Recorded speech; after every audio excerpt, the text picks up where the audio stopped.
Alex gets paid on Friday. For about 11 seconds, he feels rich. He opens his banking app. There it is, a beautiful number, a responsible number, a number that says, "You are finally becoming an adult." Then Alex spends $24 on food delivery.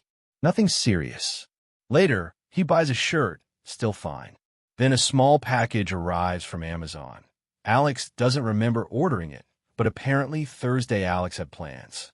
By Sunday night, he checks his account again. The beautiful number is still there. Technically, it just looks like it survived an accident. And this is where things get strange.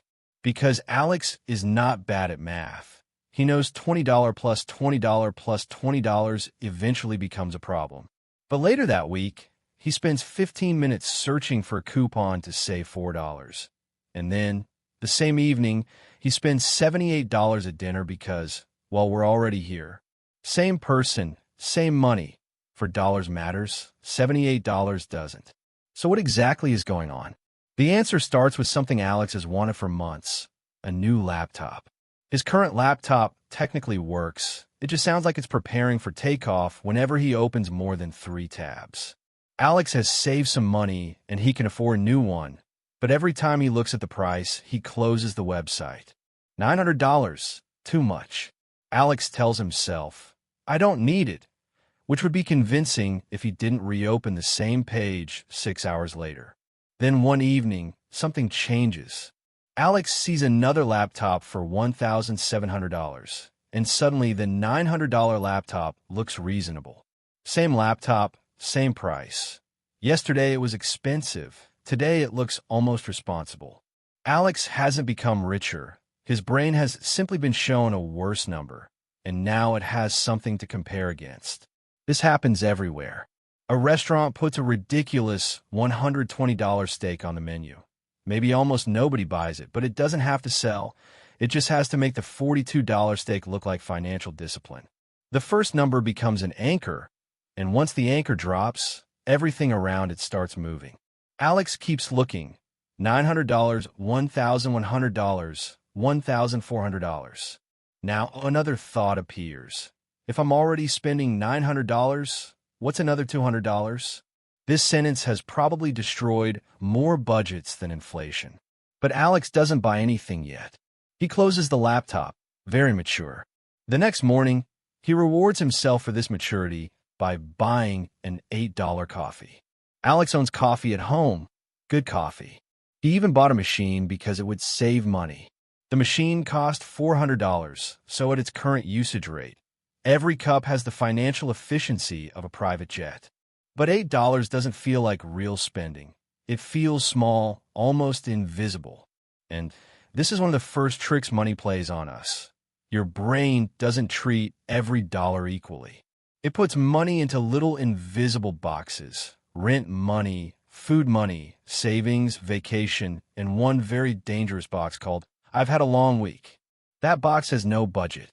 This is why Alex can refuse to buy a useful $35 desk lamp, then spend $70 at a bar because it's Saturday.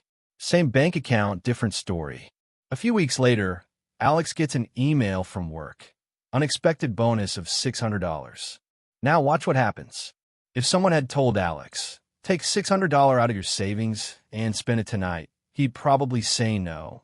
But this money feels different. It arrived unexpectedly. So inside Alex's head, it already feels less real. By lunch, he is imagining the laptop again. By dinner, he is also imagining new headphones. By midnight, the bonus somehow has a total budget of $940. Congratulations. Alex has invented negative, free money. The next day, he almost buys the laptop, but before he does, he notices something else. He isn't imagining the laptop. Not really. He's imagining himself with it. Alex at a clean desk, Alex being productive, Alex finishing projects early, Alex drinking one tasteful coffee beside a perfectly organized notebook. This imaginary Alex apparently has no notifications and drinks 2 liters of water. The laptop isn't just a machine anymore. It has become a ticket to a better version of himself, and suddenly the price feels easier to justify. That's another thing money does. We think we buy objects, but very often we buy stories. A nicer car can mean, I'm successful. A bigger apartment can mean, I'm doing well. An expensive watch can mean, please notice that I understand watches. And sometimes those things really do improve life, but sometimes we're paying for an emotion the object can't actually deliver. Alex knows this because he's done it before. Last year, he bought expensive headphones. For 3 days, they were amazing. He cleaned them, put them carefully into the case, and probably looked at them more than he listened to music. 2 weeks later, they were just headphones. Humans have an annoying superpower. We get used to almost everything. The thing you desperately want today can become background furniture surprisingly fast. Which means Alex's brain has a clever solution. Find another thing. Better shoes, better phone, better desk, better apartment, maybe one of those lamps that costs $300 because it was designed in Denmark. The finish line keeps moving. And this is where Alex begins to notice something uncomfortable. Maybe he isn't really chasing things. Maybe he's chasing the feeling he expects those things to create. And those are not the same thing. Still, he wants the laptop. So Alex makes a deal with himself. He'll wait 2 days, and if he still wants it after 48 hours, he can buy it. The first night, he wants it badly. He watches reviews, comparison videos. One man spends 22 minutes discussing the keyboard. So Alex now has opinions about key travel, a subject he did not know existed yesterday. The second day, something else happens. His washing machine breaks. There's water on the floor, and the machine makes a noise no machine should make. Alex stares at it, then at his bank account. Repair, $280. A year ago, this would have been a crisis. Credit card, borrow money, cancel something, maybe call his mother and begin with, so technically everything is fine, but now Alex's savings. He pays the repair. He's annoyed, of course. Nobody sees a $280 repair bill and whispers, what a beautiful financial moment. But after 10 minutes, the problem is over. No panic, no debt, no emergency. And something clicks. That $280 did not make Alex happy. The money he had before the problem did. Not because he could buy something, but because he didn't have to panic. And suddenly the laptop feels different.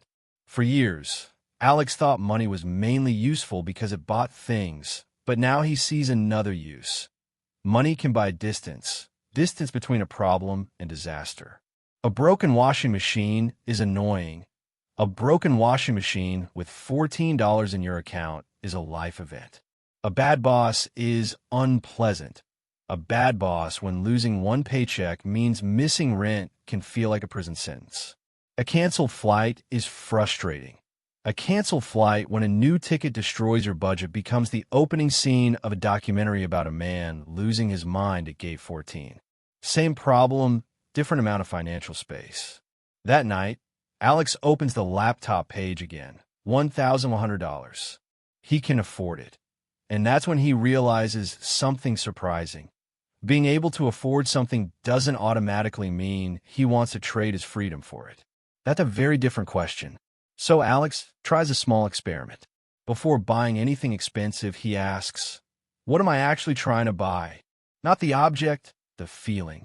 With the laptop, the answer is partly useful. His old one really is terrible. But part of the answer is also, I think this will turn me into someone more productive. That part is suspicious because Alex knows himself. A faster laptop can open YouTube faster too. So he asks another question. Would I still want this if nobody ever saw it? Interesting. Then one more. If I had to hand over this money in cash right now, would it still feel cheap? Suddenly, $1,100 feels very physical. A small pile of freedom sitting on a table. Alex doesn't decide never to buy things. That would be ridiculous. Money is meant to be used. Sometimes the expensive option really is worth it. Sometimes the trip is worth it. Sometimes the dinner is worth it. And sometimes you buy the stupid little thing because it makes you happy. Last month, Alex bought a tiny vacuum just for his keyboard. He owns a normal vacuum, but we're moving on. The point isn't to spend as little as possible. The point is to notice when your brain changes the rules without telling you. When $8 feels invisible, when a bonus feels free, when $900 looks cheap only because you saw $1,700 first, or when you're not buying a watch, you're buying the hope that somebody notices it. And once Alex sees that, money becomes less mysterious. Not easy, just visible. He also changes one simple thing. When he gets paid, some money moves automatically into savings immediately, not whatever is left at the end of the month. Alex has conducted this experiment before. Nothing is left. By moving it first, he removes one decision from his brain because his brain is wonderful at many things, but keeping money untouched because future Alex may need it is not one of them. Months pass. Alex eventually buys a laptop. Not the $1,700 one, not even the $1,100 one. You find a good one for less. And strangely, the purchase feels better. Not because it was cheap, but because this time, Alex knew exactly what he was buying, a tool. Not an identity, not a new personality, not a magical portal into a life where he wakes up at 5:30 and enjoys meal prep. Just a laptop. And maybe that's the psychology of money in one sentence. Money is never just money inside your head. It becomes safety, status, fear, comfort, possibility, and sometimes hot bean water for $8. That's why earning more doesn't automatically make someone feel rich, and spending less doesn't automatically make someone feel free. The real skill is learning to see what your brain is attaching to the number. Because the richest version of Alex may not be the one who owns the most things. It might be the one who can look at something expensive, want it, afford it, and still walk away. Not because he can't buy it, but because he knows what else that money can buy. Time, choice, a little distance from panic, freedom. The point of money isn't to prove you can spend it. It's to give you the power not to. And if you like figuring out why your brain does strange things with money, motivation, work, and life, subscribe. Alex still has several expensive mistakes left in him.